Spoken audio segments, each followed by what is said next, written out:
They say a journey of 1,000 miles begins with a single step.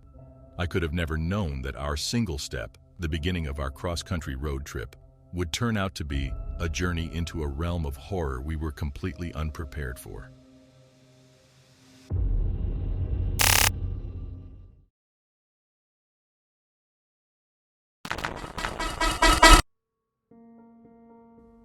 At the naive age of 21, my best friend Mark and I were hungry for the world, for life, for adventure.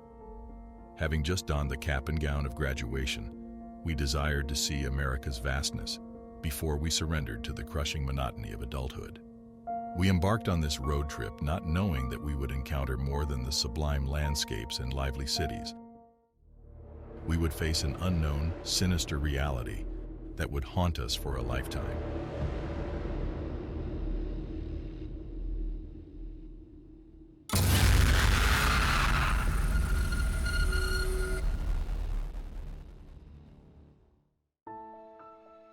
There's a peculiar sense of foreboding that one often gets before a disaster, an inexplicable sensation that warns of impending doom. I felt it that warm June evening, as we drove through the desolate stretch of a desert highway in Arizona. The sun was setting, casting long, eerie shadows across the sand dunes, while the sky metamorphosed into an ominous purple hue. Standing on the edge of the road was a figure, a lone man with his thumb outstretched in the quintessential hitchhiking gesture. He was in his mid-40s, clad in threadbare clothing, his weary smile more sinister than reassuring in the dimming light. I felt an instinctual urge to ignore him, to leave the stranger in our rearview mirror. But Mark, with his eternal optimism and good-hearted nature, insisted we stop. He introduced himself as Eddie. With his charming anecdotes and easygoing laughter, he soon won us over. As the miles unfolded under the tires and the stars began their watch over the vast desert, we fell into a comfortable rhythm of banter.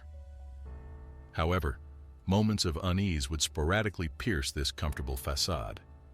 Eddie's eyes sometimes held a disturbing glint, and he occasionally posed questions that sent a chill down my spine.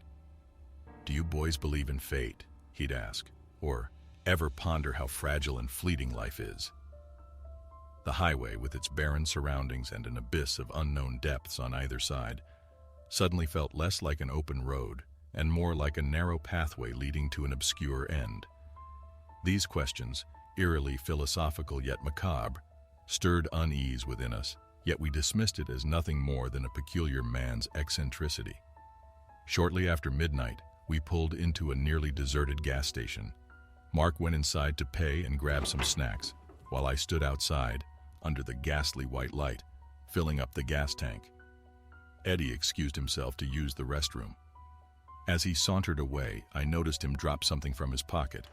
A battered driver's license lay on the grubby concrete. The picture was unmistakably Eddie, but the name was that of a woman. Panic surged within me like a riptide. I quickly showed Mark the license when he returned. Fear shone in his eyes, mirroring my own dread. We turned around to confront Eddie, but the eerie silence of the desert greeted us instead. Eddie had vanished, absorbed by the darkness of the desert night. We jumped into the car and sped off, leaving the ominous gas station far behind, our hearts pounding to the rhythm of terror. The next day found us in a cheap, rundown motel, trying to make sense of the previous night. As we checked in, the droning TV in the lobby showed a news bulletin that froze us in our tracks. A remote gas station in Arizona had turned into a bloody crime scene, the attendant brutally murdered. The primary suspect was an unknown hitchhiker.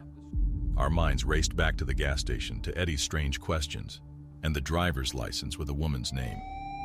We contacted the local authorities immediately and handed over the disturbing piece of evidence. Their reaction was one of alarming familiarity. The name on the license belonged to a woman reported missing weeks ago. Her car had been found abandoned on a lonely stretch of highway, much like where we had found Eddie. The realization hit us like a punch to the gut. We had narrowly escaped becoming prey to a nomadic killer. A man who was using the isolation and vulnerability of unsuspecting road trippers as his hunting ground. Years have passed since that horrifying road trip, but the memories remain etched into the marrow of my bones. What might have happened had we not stumbled upon the driver's license? What would have been our fate if we hadn't listened to our instincts? The terror of that encounter is a chilling reminder that beneath the veneer of the ordinary, the unknown can carry unimaginable fears. Every thumb extended by the side of the road takes me back to that desert highway, to Eddie's unnerving smile, and to the dreadful news that followed our escape. But the most haunting question remains: how many other Eddies are out there, lurking in the shadows of our world's highways, preying on the unsuspecting? The answer to that lies hidden in the enigmatic veil of the unknown, a chilling testament to the sinister side of human nature, and the horrific truth that our darkest fears might be closer than we think.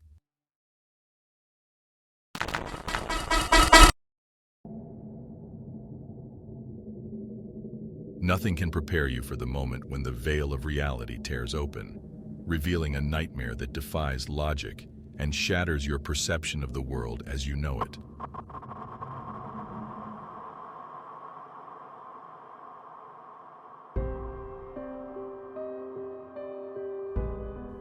That night, on Interstate 80, my wife Miranda and I would witness such a horror, a terror born of our own innocent intentions that would forever scar our minds.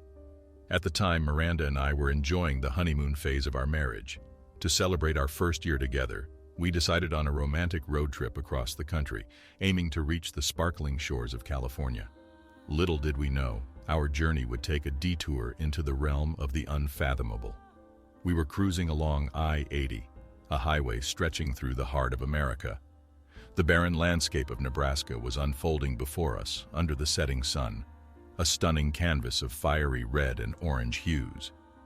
This tranquil moment, however, would soon be shattered by an encounter that defied the laws of nature and fear. A solitary figure by the roadside caught our attention. A man, in his late 40s, was hitchhiking.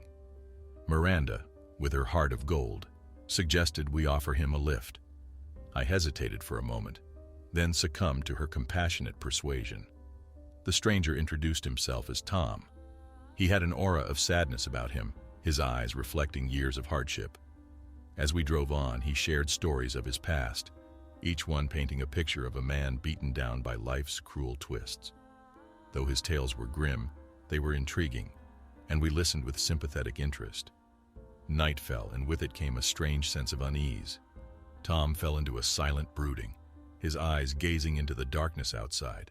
The conversations died down, replaced by an eerie quiet, save for the hum of the car and the occasional flicker of static from the radio.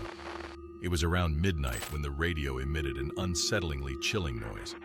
It was a Morse code SOS signal. I glanced at Miranda, seeing my own confusion mirrored in her eyes. We turned to Tom for an explanation, but he was gone. His seat, which was occupied a moment ago, was empty. A cold wave of terror washed over us. We pulled over, frantically searching the car, but Tom was nowhere to be found. The desolate highway lay before us, devoid of any sign of life. The radio crackled back to life, announcing a news report of a catastrophic multi-car pileup on the I-80 some 50 miles ahead.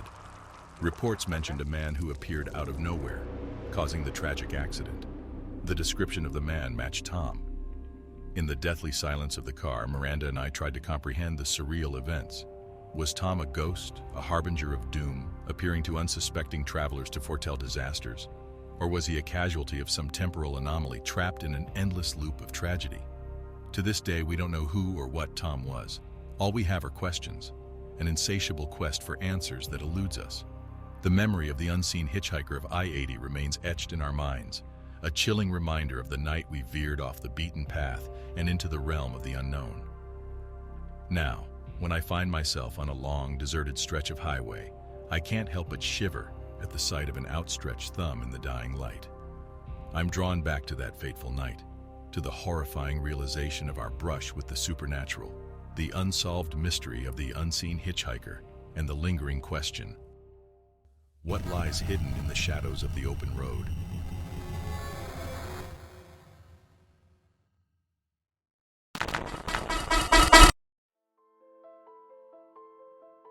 Road trips are supposed to be about freedom, adventure, and discovery. They are not meant to become enigmatic nightmares that linger for years to come. And yet, during the summer of 2022, that's precisely what my solo journey along the scenic Pacific Coast Highway became. A fresh college graduate, I wanted to bask in the solitude and find myself in the sweeping views of the coast before I was tied down by adult responsibilities. I had always imagined the Pacific Coast Highway to be the epitome of picturesque, with its winding turns hugging the rugged coastline, the blue ocean stretching out infinitely on one side, the verdant cliffs rising majestically on the other. The day I encountered the hitchhiker was exceptionally beautiful. The afternoon sun lent the azure waters a glimmering sheen, while the sea breeze carried with it the briny scent of the Pacific. He was standing on the roadside, clad in worn-out jeans and a flannel shirt, his thumb poking out hopefully. Something about his forlorn look tugged at my heartstrings, and I pulled over. He introduced himself as Jack. Middle-aged and world-weary, he seemed out of place amidst the vibrant landscape. He carried with him an aura of melancholy, and though his eyes sparkled with gratitude when I offered him a ride, they also held a depth of sadness that was almost palpable. As we drove, he shared snippets of his life. He talked about his home in Oregon, his estrangement from his family, his life on the road. His voice, a low rumble that was almost drowned out by the hum of the engine and the lapping of the waves, carried an undercurrent of despair. However, what unsettled me were his constant references to the passage of time and the fleeting nature of existence. Night fell, casting long, grotesque shadows across the highway. The roaring ocean, tranquil during the day, seemed ominous under the moonlight. It was then that Jack's conversation took a strange turn. He began talking about the mysteries of life and death, and about beings from other realms. I laughed it off initially, attributing it to his eccentricity. However, his narratives about mysterious vanishings and ghostly apparitions along the Pacific Coast Highway sent a shiver down my spine. The solitary expanse of the road, the specter of the cliffs, the dark ocean waves, all seemed to echo his eerie tales. Suddenly, in the middle of one of his stories, Jack stopped talking. I turned towards him, a question dying on my lips. The passenger seat was empty. There was no sign of Jack. He had vanished, as though he had never been there. The only evidence of his presence was the imprint on the seat and a chilling sense of dread that filled the car. I pulled over, my heart pounding in my chest. I searched the car, the roadside, even called out his name into the howling wind. Nothing. Jack was gone. Panic surged through me, as real and chilling as the cold sea breeze that swept across the deserted highway. I spent the rest of the night wide awake, trapped in the car with the ghost of Jack's presence. Every sound made me jump. Every shadow seemed to take his form. The conversations, his stories, his sudden disappearance, all made a terrifying sense. Was Jack one of those apparitions he had spoken of? Was his narrative not just a tale, but his own reality? In the following days, I investigated Jack's story. The more I discovered, the more unsettled I became. There were documented incidents of hitchhikers who had disappeared mysteriously on the Pacific Coast Highway, all of them sharing uncanny resemblances with my experience. The local folklore was rife with stories of wandering spirits trapped in the earthly realm, eternally hitchhiking along the highway. What was Jack? A ghost trapped in a temporal loop? A messenger from another realm? Or a figment of my imagination amplified by the isolation of the road? The answers remain elusive. The only undeniable truth is the lingering terror that Jack left in his wake. To this day, the memory of Jack's vanishing act haunts me. His empty gaze, the chilling tales, his sudden disappearance, have forever scarred my memory of the Pacific Coast Highway. I embarked on a journey to find myself, only to lose myself in a terrifying enigma. The picturesque road trip became a journey into the unknown, the beautiful highway transformed into a pathway to an unsolved mystery. Isn't it chillingly ironic? The vastness of the Pacific that once symbolized freedom now echoes with a haunting question. How many more Jacks are out there, vanishing and reappearing, trapped in their timeless purgatory, hitchhiking along the ghostly stretches of our world's highways? The thought leaves me shuddering. The wide open road, once a symbol of liberation, has become a spine-chilling reminder of my brush with the eerie unknown. That brings us to the end of this chilling encounter, a lone road trip that turned into a vanishing act like no other. If you found yourself drawn into this haunting tale and want to delve deeper into the world of unexplained mysteries and chilling horrors, don't forget to hit the like button and subscribe to our channel. Your support is what fuels these tales of horror and suspense.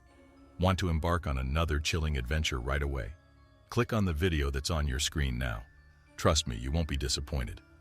Remember, your fear feeds these stories, and we're always looking for new horrors to explore. So tell us, what keeps you up at night?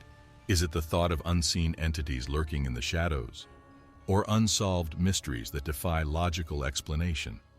Or maybe tales of the supernatural send chills down your spine?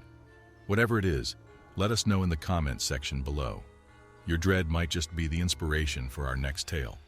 As always, tread lightly, for you never know what lurks in the unknown. Until next time, stay safe and keep the lights on.